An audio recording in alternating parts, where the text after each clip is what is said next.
Yo, what's up, everybody? I'm Marcus. I'm Ryan. And together, we are the Northwest Sports Fanatics. Back at you with a new video. Our favorite video of the week, NFL Power Rankings number 7. We're already there. Oh, man. Almost halfway through the season. Yeah. Some of these teams in our top 10 is guaranteed going to be a mainstay. They're here for the rest of the year. And at the end of the top 10, you got some teams that's creeping up and that's starting to establish their own identity, as well as teams that play a couple of rough games and lost a couple in a row, but they still one of the top 10 teams in this league. Yeah, a lot of movement from 6 to 10, and then you have other teams that are on the bubble, like somewhere between 11 and 14. Sometimes, like you said, you get into a rough schedule patch where you play 3 elite teams in a row or 2 elite teams. Lose 2 in a row, and it hurts, right? Yep. And you're like, how good is this team? Are we actually an AFC, NFC championship game contender, or are we a pretender? But then you got these other teams that are maybe a little bit softer of a schedule, but you still got to give them respect because it's hard to win in the NFL, and that's big facts. All right, before we get into this top 10, subscribe to our channel. Hit the thumbs up for your boy. And let's get into NFL Power Rankings, week number 7. I can't believe it. Almost halfway through the year. That's crazy, huh? Flying by, man. Hey, salute to all of the NFL, PA, the NFL, all the players, all the coaches, all the training staff for doing what they can to keep everybody safe and to getting us this far to week 7. We need this football. Yeah, definitely. Desperately. Facts. All right. So number 10. Who we got at number 10? Number 10, we have a team that we kind of debated on. Do we want to put this team there, or do we want them outside the bubble? But we thought, you know what, even though you played a booty Cowboys defense, Facts. and Kyler Murray didn't have the best passing game whatsoever, but he still made plays with his legs. The defense was led by Budda Baker out there, looking nice. Hey, top 5 alert. They're 4-2. We got to give them some respect, and they have a chance to be able to win the division at this point. And if they don't, they still have a good chance to make a wild card and make some damage and make some noise. We are talking about number 10, the Arizona Cardinals. Hey, man, when you got superstars on your team, not just stars, but superstars on your team, that definitely increases your chances of winning games. And right now, the 3 superstars for the Arizona Cardinals are playing amazing. And I'm talking about Hopkins, Kyler. Even though he didn't have the greatest game throwing the football, but he still made plays with his legs.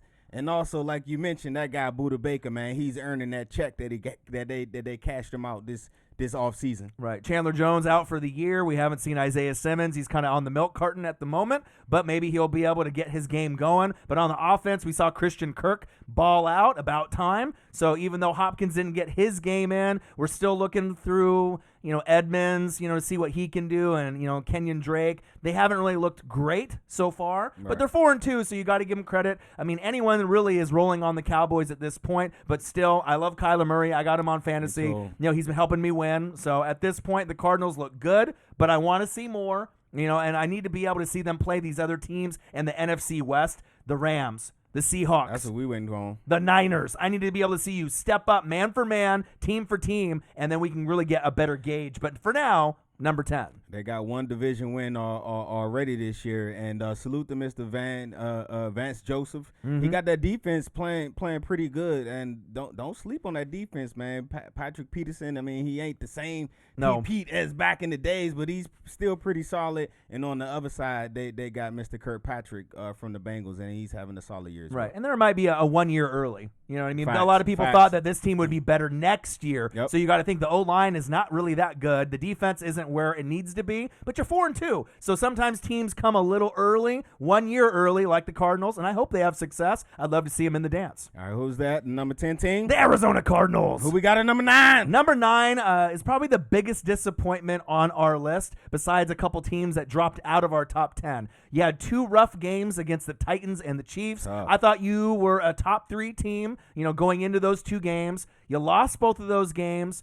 I definitely saw some weaknesses there. Devin Singletary has not stepped up to this point. Zach Moss hasn't got a chance. The running game has been inconsistent, sometimes non-existent. I need to see more from Diggs and Allen, and the defense has really disappointed me. But with all that being said, I mean, you had a ranking of 3, 4, 5 from most people. We got to drop you down to number 9. I still like you, but there's quite a few teams I like a little bit more. I got to see if you can rebound, and I think you will this week against the Jets. Number 9, we got the Buffalo Bills. Yeah, the run game has been real disappointing for the Bills this year. As you know, the run game, it's a passing lead, but the run game still opens everything up for you. Also, the defense, on the defensive side of the ball, I know they just ran into offensive juggernauts, but I expected to see a little bit more fight in that Buffalo Bills defense and the Sean McDermott-led defense as well. Right. Bills Mafia, obviously, we expect a lot from you guys.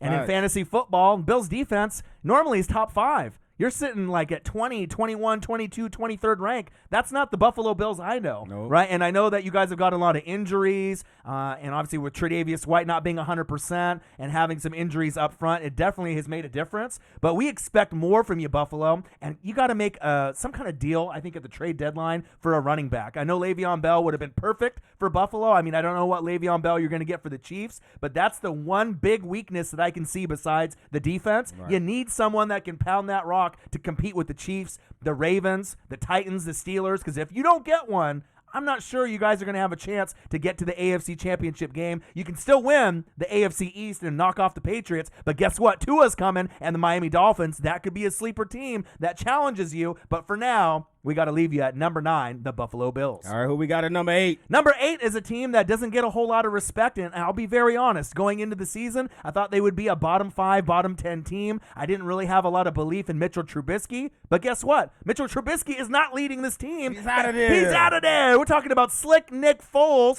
and, you know, it's not one of those guys that is going to bounce off the page, and you're like, wow, look at this guy throw for 400 yards, putting up Dak numbers or Patrick Mahomes numbers, but what he does on last quarter drives, he wins. All he does is just win, and he comes up big in key situations when he needs one drive to lead his team down for a field goal or a touchdown. That's been one thing that I've been impressed with this team, right, besides the defense, which has been very, very good. Hey, they back, man. I think they kind of fell off last year, but this year, they're back. Bears D is back. Right, and so at number 8, we have the Chicago Bears. The Bears! Hey, like Nick Foles said, man, I'd rather win ugly than lose ugly. Mm-hmm. And they having some pretty ugly wins as of late. The run game, that offensive line is just isn't, you know, it's not what it used to be as last year. Last year we had Montgomery in the backfield, yep, and he showed promise. He showed me so much promise that I drafted him again, expecting to take the next step up, and it just hasn't been the same. But on the other hand, Mr. Reliable Allen Robinson out there, I expect him to be in the Pro Bowl this year as well. Right. And I think he's one of the more underrated wide receivers in the league. That's a big reason why this team is being able to contend. They have that key man that they can, you know, rely on getting the first downs every single time. And Jimmy Graham. Right. The emergence of Jimmy Graham. Rebirth. This is the best that we've seen Jimmy Graham since the New Orleans Saints Jimmy Graham. We're not talking about Seattle Seahawks Jimmy Graham. We're not talking about Green Bay Packers Jimmy Graham, but he's been making plays. He made some on my Bucks, and he seems like he's another threat. He seems motivated. He seems happy. He's having fun out there. But the defense, that is the big reason why the Chicago Bears are winning games. Right. And I didn't think that they would be able to contend with the Packers or anybody really in the NFC North. But not only is this team contending, they're thriving. They're going to make the dance, it looks like, at this point, unless they have some significant injuries to like Khalil Mack. And if that doesn't happen, who knows? I don't think a lot of people would want to play this team. On paper, they don't look too scary until you see that defense and you see Khalil Mack breathing down your neck, and then you end up with an L, just like my Bucks did. So mad respect. Number 8, Chicago Bears. All right, who we got at number 7? Number 7 is a team that has been up and down this season. They were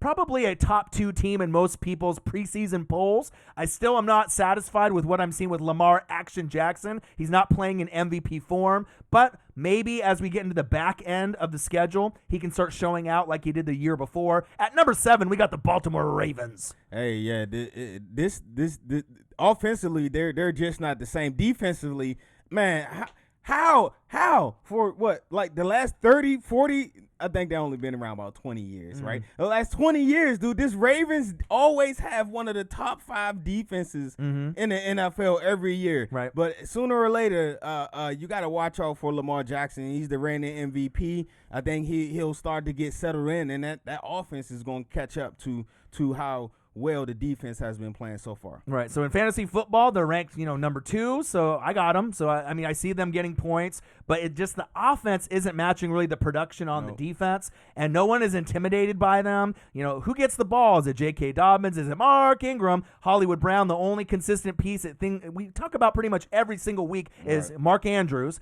I need to see more. I don't know what it is, if I need to see him in the pocket more design runs, but they just need some kind of spark. Maybe an extra piece at the trade deadline could really help them out. Maybe a key wide receiver or another defensive piece. I don't know, but they need something. Earl Thomas III?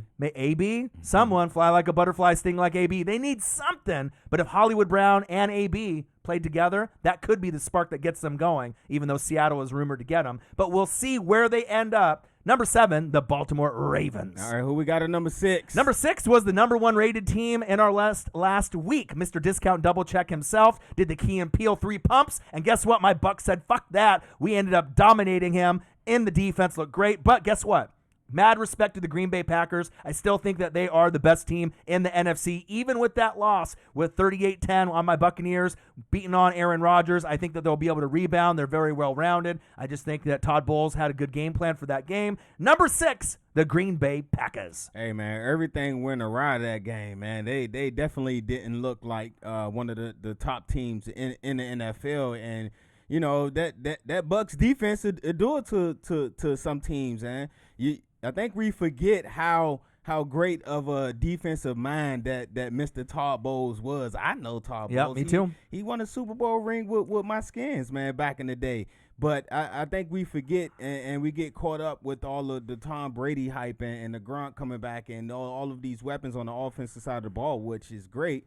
But we not mentioning how great Mr. Todd Bowles is as a coordinator, and he should be a head coach again. Right. So with the Green Bay Packers, Aaron Rodgers, he doesn't throw pick sixes. You saw Jamel Dean. Who? Jamel Dean, my nickel. Right. So you saw him get a pick six, get things going. You started to see some other players make plays. Everyone said the secondary wasn't that good. It was just good game planning. But guess what? You got Aaron Rodgers. Right. You got Aaron Jones. Who? You got Devontae Adams. Aaron Jones. Who? Aaron Jones. So you got plenty of pieces there. They'll be fine. Robert Tonyan will get back in the game plan at tight end. The defense will tighten up. They will be completely fine, and I still think that they're the favorite to win the NFC North. And like Aaron Rodgers said on the Pat McAfee show on Tuesday, sometimes when you get complacent and you start feeling yourself a little bit, it's nice to get kicked in the ass early. Smacked around. And to be, hey, we were a good team. We were 4-0. But it's nice to be able to know, hey, maybe we were feeling ourselves just a little bit too much. Let's get back to business. Let's maybe adjust some of the plays and get in a good rhythm again. And it's better to lose early than it is to lose late. But I still like this Green Bay Packers team a lot. Don't be surprised if they represent the NFC at the end in 2020. All right, who we got at number 5? Number 5 is my team, the Tampa Bay Buccaneers, led by Tom Brady, that defense that's emerging in the secondary, and my 2 favorite players, Devin White, the jersey that I got on right now, and Levante David. Number 5, the Tampa Bay Buccaneers. Hey, man, one thing that two things that I noticed with this Bucs team as they get better as the season going along. Yep. As you know, my guy, Mr. Baby Jamal Charles Rojo, man, he's running with that same type of style that we seen him do back at SC. Mm-hmm. Another thing which is trouble for all of you defenses out there is that it looks like Gronk is starting to be a little bit more productive as Tom Brady looks to get some more production out of that tight end position. Yeah, it's exciting because a lot of the haters, we didn't have any training camp or a preseason, and when we lost to the Saints week 1, all the Saints fans were on me saying that Tom Brady sucks, he can't throw. I mean, he's got the most deep throws, big play deep throws in the league besides Russell Wilson, so he can still throw the deep ball. We've had injuries with Mike Evans and Chris Godwin, but we still found a way to end up 4-2 in the schedule. I didn't think necessarily we'd lose to the Saints and the Bears, but I'll take it. Right? The defense and the secondary is a lot better than people give them credit for. Carlton Davis, Antoine Winfield Jr., the rookie's been playing great. Jamel Dean. So you're getting a lot of these pieces where they said we had the 32nd out of 32nd rated secondary. Obviously, that's not true. We've held teams to the least amount of yards. I think we're number 1 or 2 in sacks at this point. So our defense is rated right now in the top 5. So it shows you, with good coaching, good game planning. You got 3 head coaches. You got Bruce Arians, you got Todd Bowles, and future head coach Byron Leftwich. He will get a chance in the next few years. I like what they're doing, and they're just getting to a point where they're hitting their stride. And I don't even think they've hit it just yet. No. So I think other NFC teams are on alert now, especially with that big whooping, 38-10 on the Packers. So anything can happen between now and the NFC Championship game. But with this defense, as long as they play like that, more times than not, we're going to be in almost every game until the end of the season. All right. Who we got at number 4? Number 4 is a team that had a bye week. I still love this team, but they got a lot of holes on the offensive line, the defensive line. They got Jamal Adams in free agency. Bobby Wagner and Ken Norton aren't really getting along. Some are pointing the finger at Ken Norton, right, with the game planning. Others are saying Bobby Wagner is washed, which is just crazy talk to me. He's still the best middle linebacker to me in football, besides maybe Darius Leonard from the Colts. But we're talking about number 4, Danger Russ. Let him cook, let him eat, and the Seattle Seahawks. Hey, when you mention the Seattle Seahawks, man, of course, the first thing you think of is Danger Russ, right? And then now the second thing that I think of is DK Metcalf. It's amazing. Wow, he's definitely turning into a top 10 wide receiver in this league after so many of us laughed at him and, he's a one-trick pony and he's only can run straight and he can do this, but look at him now. He's lighting up the league. I mean, you can argue, besides Tyler, get to the door and lock it, he's a top somewhere between 10 and 15 wide receiver. DK is top 10 this season. Chris Carson is top 10 running back. Danger Russ is arguably top 2 quarterback. Right. I mean, you got a lot of pieces there. So as long as you have those guys in the lineup, you're going to be able to compete with almost anybody in the league, even the high-end teams in the AFC.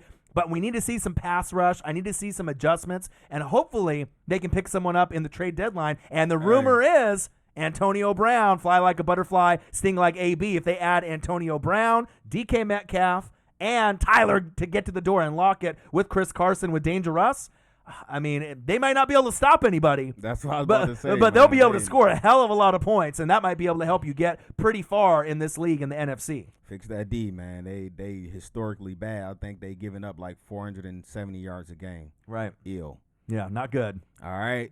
Who we got at number 3? Number 3 is debatable between number 2. We talked about it, and we could flip-flop both of these teams. I like the chances of number 3 and number 2 and number 1 getting to the AFC Championship game, and it wouldn't surprise me if any of these 3 teams end up representing the AFC. They're that damn good. Better than Buffalo, better than the Ravens, and better some of the others that are out there. At number 3, we're watching a guy named Ryan Tannehill dominate ever since he ended up taking over for Marcus Mariota. Derrick King Henry is showing that he is an MVP candidate. Will he win the MVP? No, but he definitely deserves some mentions. He's been playing great. A.J. Brown is healthy, helping him win games. And we're talking about Coach Vrabel doing a great job. He's very underappreciated, one of the best coaches in the league. Yes. Number 3, the Tennessee Titans.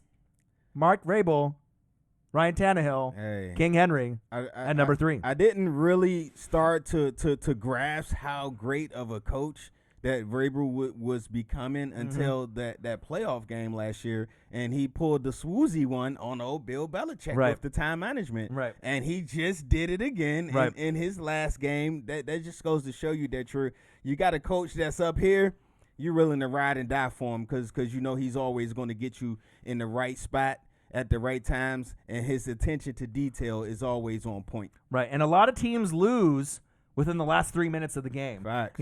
Not calling timeout when you should. Him putting 12 guys on the field to stop the clock. Some people thought, what the hell is he doing out there? But it's all about stopping the clock at the appropriate time to give your team an extra shot to be able to tie the game or win. And he's on top of it. I mean, if anyone really studies the details of the rules of the NFL, I don't think anyone studies it more besides Vrabel, then maybe Bill Belichick himself. And that's where he got that work ethic from. I like everything about this team, even though they lost Taylor Lewan for the season with the ACL. Yeah, that's tough to replace, man. Right, and they lost Jack Conklin to the Browns, so if they had him still there, I'd feel a little bit more comfortable. But with Henry and the way that he's been playing, I mean, I think that he can run pretty much behind anybody. I mean, he's just been. How's this man 6'4", 240? And he can still run like a 4.2. He's running 90 yards. Yeah, it's crazy. And he kind of reminds me of that Bo Jackson, Barry Sanders, where it's like his rushing totals would be like, all right, he gets a carry for 2 yards, right? And then 3 yards, and then -2. Right, and then 4 yards, and then 90, and then he goes off. You know what I mean? And it's just such a game breaker out there, like a Bo Jackson from back in the day. Fact. A.J. Brown is starting to get lit. He's getting healthy. You got Jonnu Smith, who's a top 5 tight end based off fantasy numbers. I love him. He'll get more involved in the offense. And then once you get Corey Davis back from the COVID and Adam Humphries, they'll be rolling on full circle. But with that even being said, they're still undefeated. The defense needs a little bit of tweaking. But with everything that they have going on with Ryan Tannehill, he's money. Number 3, the Tennessee Titans. All right, who we got at number 2? Number 2 is probably the only team that I like more than the Tennessee Titans at that point. It's the Pittsburgh Steelers. We're talking about Blitzburg, TJ Watt, Bud Dupree, Minka Fitzpatrick, Big Ben, James Conner, and my new favorite, Chase Claypool. Hey, Chase Claypool having him a season. Woo! Have a season, young fella. Yep. Hey, when we talk about the Pittsburgh Steelers, and I'll continue to pound this into everybody's head, and if I'm wrong, you let me know. I know what you're gonna say. The most important player on that Pittsburgh offense is the Terminator, man. Right. When he's healthy and he's in the game, his ability to not only make a big play running the ball, but receiving as well, also pick up blocks, and you got to account for him. That opened up a whole lot of things for all of the other weapons on that offense. Right. And it's obviously Big Ben is the most important because you have to have somebody that can throw the football. Nope. But you don't think so? Nope. I think it's Big Ben. But I think James Conner is right there with him because James Conner is running angry. He's running mad, fierce, aggressive. He's healthy. Right? He's healthy. You got Benny Snell behind him, right? And Juju Smith-Schuster. You got Deontay Johnson. He's kind of healing up with the back. You got Ebron. So everything is working great. Yep. The offense looks like they're top 10. The defense, you could argue, is top 3, if not the best. I think their defense, I mean, I love Tampa's defense. I'm obviously big on my linebackers and who I got, but with player for player in Blitzburg, they blitz more than any other team. It's over 50%, and no team has finished over 50% in quite some time. And like I said, with Pittsburgh, when they're rolling, they have a Super Bowl feel to me. If it's not the Kansas City Chiefs or the Tennessee Titans representing the AFC, it reminds me of those teams when they played Seattle with Sean Alexander, when they played the Cardinals with Kurt Warner. They had nasties. Remember James Harrison? They had certain guys that you could really identify with Pittsburgh, and this team's got it. Right, Lamar Woodley. Now you got Bud Dupree there. He's flying around. You got TJ Watt, one of the best in the NFL, probably better than JJ at this point. That's facts. And then you got Minka Fitzpatrick, once in a generation talent in that trade from Miami. It's paying off. Number 2. The Pittsburgh Steelers. They play this week, so that should be a really good game. Right. We'll be able to see who the real king is in the AFC. Is it the Steelers with Big Ben, or is it Ryan Tannehill and the Tennessee Titans? All right, who we got at number 1? Number 1 only lost that spot for 1 week? We had them at number 1 for a long time, but then we obviously had to give the Packers their due. Right? We're talking about Patrick Mahomes beating up on the Buffalo Bills. Yes, it was wet. Yes, it was rainy. They ran the ball more than we've ever seen. But it shows you, it gives you a whole nother dynamic to Clyde Edwards-Helaire. Make him stare, Helaire, the Fresh Prince of Bel-Air. They pound the rock. And guess what? You got Le'Veon Bell now active with them after the COVID period. So now the weapons are even greater. Number 1, the Kansas City Chiefs. Hey, man, we know the offense is unbelievable, but what's been surprisingly is that the defense has actually played pretty good this year, led by Mr. Honey Badger and Chris Jones. Who? Chris Jones. They've been getting some solid linebacker play. Brashard Breeland has came back from his suspension, so he kind of solidifying that corner position. And yeah, the defense is definitely one of my surprises for this Kansas City Chiefs team. And we can't forget about Frank Clark as well. But I think that player for player, this is the most underrated defense in the league. I don't think anyone's talking about him.